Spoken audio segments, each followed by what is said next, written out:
ខ្ញុំធ្លាប់ថាស្រឡាញ់នាងរហូតមកជាការពិតណាស់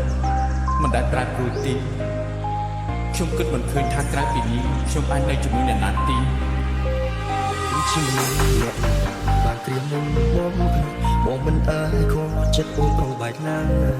ព្រោះបងជាប្រងដែលអូននឹកបងតួពីអូននឹងគេមានអារម្មណ៍នៅក្បែរគ្នាជឿ